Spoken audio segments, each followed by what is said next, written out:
Good morning students. आज हम study करेंगे बिहार सॉइल। क्या बिहार सॉइल, यह ध्यान में रखना है।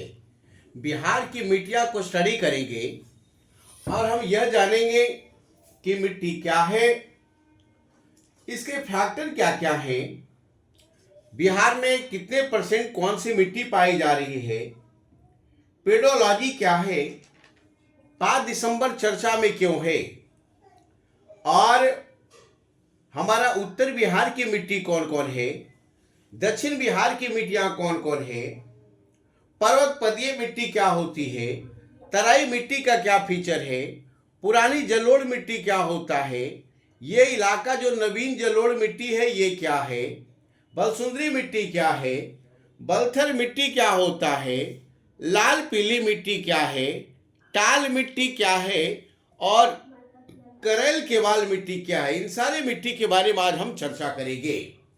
तो चलते हैं टॉपिक पर। सबसे पहले जो हमारा क्रस्ट एरिया है, भूपटल है, इसके ऊपर जो असंगठित पदार्थ होते हैं उसके परत, जिसका निर्माण चट्टान को टूटने फूटने से होता है। चट्टान को टूटने फूटने से किस चीज का निर्माण होता है? मिट्टी का। याद रखिएगा, किस चीज का? मिट्टी का। यह ध्यान में रखेंगे। और मिट्टी में जो होता है चट्टानी कण होगा, जल होगा, ह्यूमस होगा, वायु होगा और बैक्टीरिया भी होता है। यह भी ध्यान में रखेंगे। इसके निर्माण में वाटर की भी भूमिका होती है, ह्यूमिडिटी की भी भूमिका होती है और टेम्परेचर की भी भूमिका होती है। बिहार में 90% जो है जलोढ़ मिट्टी पाया जाता है। याद रखेंगे, बिहार में 90% हम देखते हैं कि इसका कुल एरिया जो हमारा बिहार का है वो 94,163 वर्ग किलोमीटर है और इसमें लगभग 90,000 वर्ग किलोमीटर जलोढ़ मिट्टी का इलाका है। यह ध्यान में रखेंगे। इसे एलुवियल सॉइल भी कहा जाता है, इसे कछारीय मिट्टी भी कहा जाता है, इसे चिकनी मिट्टी भी कहा जाता है, इसे अपोड़ मिट्टी भी कहा जाता है। यह ध्यान में रखेंगे। स्टडी ऑफ सॉइल को हम पेडोलॉजी बोलते हैं। क्या बोलते हैं? पेडोलॉजी। याद रखिएगा, study of soil, that is the pedology. यह ध्यान में रखेंगे। और मृदा दिवस को हम 5 दिसंबर के रूप में मनाते हैं। 5 दिसंबर को क्या मनाते हैं? मिट्टी दिवस के रूप में मनाते हैं। याद रखिएगा। कृषि विभाग के दृष्टिकोण से मिट्टी 3 प्रकार के हैं। पहला हो गया उत्तर बिहार का मिट्टी। ये जो मिट्टी आपका देख रहे हैं यहाँ पर, ये उत्तर बिहार की मिट्टी है। और ये हो गया दक्षिण बिहार की मिट्टी। याद रखना है। और ये सीमांत पठारीय मिट्टी हो गया। तो पहला, दूसरा और तीसरा, यह ध्यान में 3 प्रकार की मिट्टियां हैं बिहार में। यह ध्यान में रखना है। पहला उत्तर बिहार की मिट्टियां, दूसरा दक्षिण बिहार की मिट्टियां और तीसरा जो है ऑलरेडी दक्षिण सीमांत पठारीय मिट्टी हो गया। ये जो इलाका आप देख रहे हैं ऑलरेडी दक्षिण पठान सीमारीय इलाका है। याद रखना है।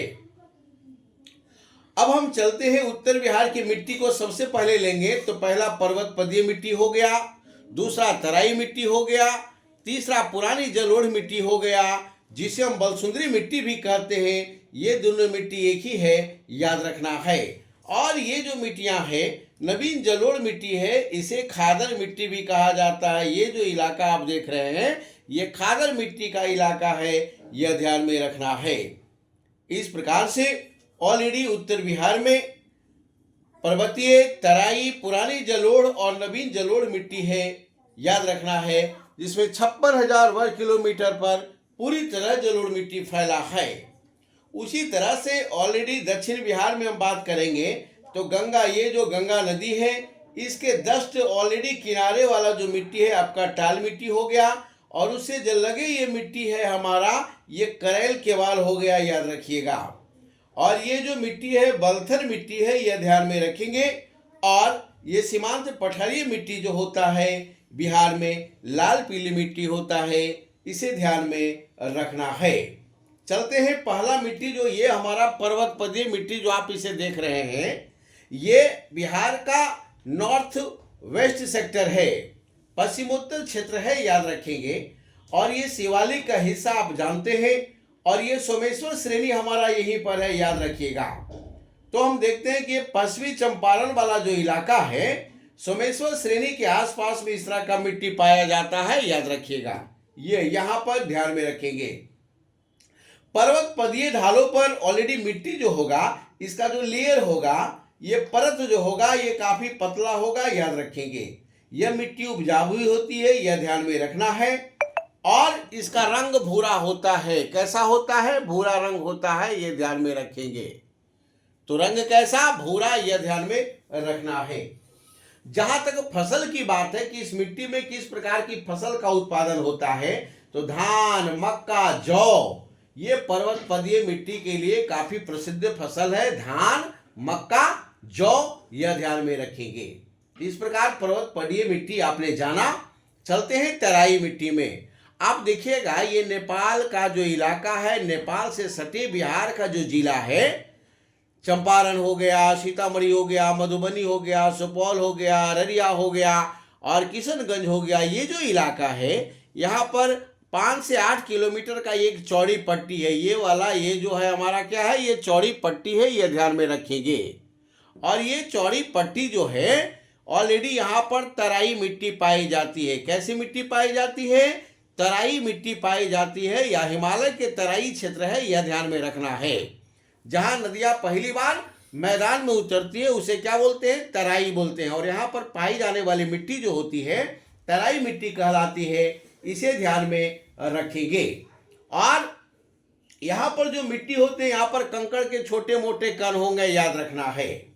इस मिट्टी में कंकड़ के छोटे मोटे कण पाए जाते हैं और ये दलदली मिट्टी होती है। ये जो मिट्टियां होती है आपका यहाँ वाला, ये दलदली मिट्टी होती है, याद रखिएगा। चूना और पोटास की मात्रा यहाँ पर सर्वाधिक होगी, ये भी ध्यान में रखेंगे। धान, गन्ना, जूट, यहाँ पर जबरदस्त उत्पादन होगा। पूछेगा तराई मिट्टी के क्षेत्र में कौन सी फसल उत्पादन होती है, तो धान, गन्ना और जूट, यह ध्यान में रखेंगे। तो इस प्रकार आपकी तराई मिट्टी दलदली मिट्टी हो गया, यह ध्यान में रखना है। आगे चलेंगे। तराई से लगे जो इलाका, ये वाला जो इलाका है, इसको पुरानी जलोढ़ मिट्टी यहाँ पर पाई जाती है। ये और इलाका जो है पुरानी जलोढ़ मिट्टी, और इसी को हम बांगर मिट्टी बोलते हैं। कौन सी मिट्टी बोलते हैं जी? बांगर मिट्टी। इसी को बलसुंदरी मिट्टी बोला जाता है। ये वैसा इलाका है जहां बाढ़ का पानी प्रतिवर्ष नहीं पहुंचता है, यह ध्यान में रखना है।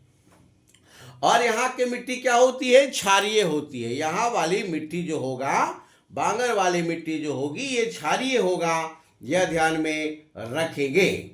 और फसल के दृष्टिकोण से या रासायनिक संसाधन के दृष्टिकोण से यहाँ चूना और पोटास की मात्रा जबरदस्त होगी। और यहाँ पर गन्ना, मक्का, तंबाकू का उत्पादन जबरदस्त होगा। और यहाँ का कलर कैसा होगा मिट्टी का? भूरा और सफेद, यह ध्यान में रखना है। लेकिन यहाँ पोटेशियम नाइट्रोजन की कमी होगा, यह भी ध्यान में रखना है। इस इलाका में नाइट्रोजन और पोटेशियम की कमी होता है। और इस प्रकार बलसुंदरी मिट्टी और ये पुरानी जलोढ़ मिट्टी। पूछेगा आपको बलसुंदरी मिट्टी उत्तर बिहार में पाया जाता है कि दक्षिण बिहार में, तो ऑलरेडी ये उत्तर बिहार में पाया जाता है, इसे ध्यान में रखना है। और नदी घाटी जितने सारे नदी, जैसे ये घाघरा हो गया, गंडक हो गया, बूढ़ी गंडक हो गया, बागमती हो गया, कमला बलान हो गया, कोसी हो गया, महानंदा हो गया, तो इसका जो निचला इलाका है, ऑलरेडी आपका नदी घाटी जो है निचली घाटी है। यहाँ पर जो मिट्टी पाया जाएगा, ये आपको पाया जाएगा कौन सी मिट्टी? यहाँ पर मिट्टी जो पाया जाएगा वो आपको नवीन जलोढ़ मिट्टी पाया जाएगा, इसे ध्यान में रखना है। और इसको हम खादर मिट्टी बोलते हैं। यहाँ पर नाइट्रोजन की कमी होती है और जूट के लिए जबरदस्त ये मिट्टी है, ये भी ध्यान में रखेंगे। जूट के लिए जबरदस्त मिट्टियाँ हैं, ध्यान में रखना है। धान के लिए भी ये उपयुक्त स्थल है, ये भी ध्यान में रखना है। और इस तरह आप जानते हो कि गंगा नदी ये जो बहती है बक्सर से लेकर कटिहार के बीच में, ये बिहार को 2 भागों में बांटती है। लेकिन गंगा नदी से सटे जिसका दक्षिणी भाग 5 से 8 किलोमीटर की चौड़ी पट्टी के रूप में जो मिट्टी पाई जाती है, ये टाल मिट्टी कहलाती है। ये दक्षिण बिहार की मिट्टी टाल मिट्टी है, ये निम्न भूमि है, याद रखिएगा। ये निम्न भूमि वाला इलाका है, ये ध्यान में रखेंगे। और यहाँ पर टाल मिट्टी पाई जाती है। वर्षा काल में देखिएगा यहाँ जल भरा रहता है, उसी को टाल बोला जाता है, उसी को जल्ला बोला जाता है, यह ध्यान में रखेंगे। और यहाँ पर भूरे रंग की मोटे कण वाली मिट्टी होती है। दलहन के लिए काफी उपयुक्त ये क्षेत्र है, ये भी ध्यान में रखना है। ये जो क्षेत्र आप देख रहे हो पत्ता, ये पतला 5 से 8 किलोमीटर चौड़ी वाली पट्टी जो टाल मिट्टी क्षेत्र के रूप में प्रसिद्ध है, यहाँ पर ऑलरेडी आपका जो फसल है वो दलहन के लिए काफी उपयोगी है। ये बक्सर से लेकर भागलपुर तक एरिया तक फैला है, याद रखिएगा। कहाँ? बक्सर से लेकर भागलपुर, यह ध्यान में रखेंगे। इसके अलावा ये जो इलाका आप देख रहे हो व्हाइट वाला जो इलाका है, इसको करैल केवाल मिट्टी बोला जाता है। क्या बोला जाता है? करैल केवाल। यहाँ पाए जाने वाली मिट्टी को करैल केवाल मिट्टी बोलते हैं, यह ध्यान में रखना है। और यहाँ पर हम देखते हैं गया हो गया, रोहतास हो गया, नालंदा, जहानाबाद, मुंगेर वाला जो इलाका है, पटना वाला जो इलाका है, यहाँ पर जो मिट्टी पाया जाएगा गहरा भूरा से लेकर पीला मिट्टी पाया जाता है। और यहाँ पर पाई जाने वाले मिट्टी में क्षारीय गुण और अम्लीय गुण दोनों पाए जाते हैं, यह ध्यान में रखना है। और इसको लेकर बैलेंसिंग होता है। यह अत्यधिक उपजाऊ मिट्टी है, यह ध्यान में रखेंगे। और यहाँ पर रबी होगा, धान होगा, गेहूं होगा, अरहर होगा, जबरदस्त उत्पादन होता है, इसलिए इसे ध्यान में रखना है। हम चलते हैं दक्षिण पश्चिम वाला जो इलाका है, गंगा का दक्षिण पश्चिम वाला जो इलाका, ये जो आप देख रहे हैं ये आपका बलथर मिट्टी हो गया। ये कौन सी मिट्टी हो गई? बलथर मिट्टी हो गई, याद रखना है। और कैमूर ऑलरेडी में ये मिट्टी पाई जाती है, ये भी ध्यान में रखेंगे। कहाँ? कैमूर में ये मिट्टी पाई जाती है, इसे ध्यान में रखना है। और यहाँ पर हल्के हल्के मिट्टी में कंकड़ पत्थर भी मिलते हैं। आयरन की मात्रा यहाँ जबरदस्त होती है, यह ध्यान में रखना है। और यहाँ पर मोटा अनाज जैसे ज्वार, बाजरा, अरहर के लिए ये काफी फेमस मिट्टी है, ये ध्यान में रखेंगे। इसी के साथ ऑलरेडी हम देखते हैं लैटेराइट का अंश इसमें होता है, लेकिन उपजाऊ इसका कम होता है, उपजाऊपन इसमें कम होती है, याद रखना है। और ये जो हमारा हो गया लाल पीली मिट्टी हो गया, ये लाल पीली मिट्टी हो गया, याद रखेंगे। और ये सीमांत पठारीय मिट्टी है, छोटा नागपुर से, पठार से, झारखंड से सटे इलाका, जैसे नवादा हो गया, गया हो गया, जमुई हो गया, बांका हो गया, यहाँ पर लाल पीली मिट्टी पाया जाता है, याद रखेंगे। ऑलरेडी 5 से 14 किलोमीटर पट्टी में ये भी पाया जाता है। और मोटा अनाज के लिए भी काफी प्रसिद्ध है। और यहाँ आलू की खेती, अरहर की खेती जबरदस्त होती है। इस प्रकार आपने बिहार में टोटल मिट्टी को देखा। और ऑलरेडी यहाँ पर 1500 से लेकर 3000 मीटर की गहराई पर ये पूरे मिट्टी पाई जाती है। अब आइए बिहार के मिट्टी से कुछ सवाल लेते हैं। कहता है कि बिहार में अपोड़ मिट्टी कौन सी है? तो जो जलोढ़ मिट्टी है उसी को अपोड़ मिट्टी कहा जाता है, याद रखिएगा। उसी को कछारीय मिट्टी कहा जाता है, यह ध्यान में रखेंगे। पूछेगा अवरक मूलक मिट्टी कहाँ पाया जाता है? तो देखिएगा नवादा, गया में अवरक पाया जाता है, इसलिए यहाँ पर अवरक मूलक मिट्टी भी पाई जाती है, इसे ध्यान में रखेंगे। पूछेगा कि बलसुंदरी मिट्टी जो है कौन सी मिट्टी है? ये खादर है कि बांगर है? तो ये बांगर मिट्टी है, याद रखिएगा, जिसे पुरानी जलोढ़ मिट्टी कहा जाता है। पूछेगा बलथर मिट्टी कहाँ पाया जाता है? तो कमूर रहतस वाला इलाका में बलथर मिट्टी पाया जाता है। पर्वत पदीय मिट्टी कहाँ पाया जाता है? तो ये सोमेश्वर श्रेणी के आसपास इलाका में पाया जाता है बिहार में, याद रखिएगा। और बिहार का सबसे ऊंची जगह यहीं पर है, याद रखना है। 879 मीटर ऊंचाई है, याद रखेंगे। कहीं कहीं 874 आप पढ़ेंगे, इसे ध्यान में रखना है। और ऑलरेडी बिहार में अधिकतर जो मिट्टी पाई जाती है जलोढ़ मिट्टी पाई जाती है। इस प्रकार ऐसा लगता है कि बिहार का सॉइल चैप्टर आपका क्लियर हो गया। अगला chapter drainage system of Bihar आएगा, वेट करेंगे। That's all. मैं Sanjay Kumar, let it be now. Jai Hind.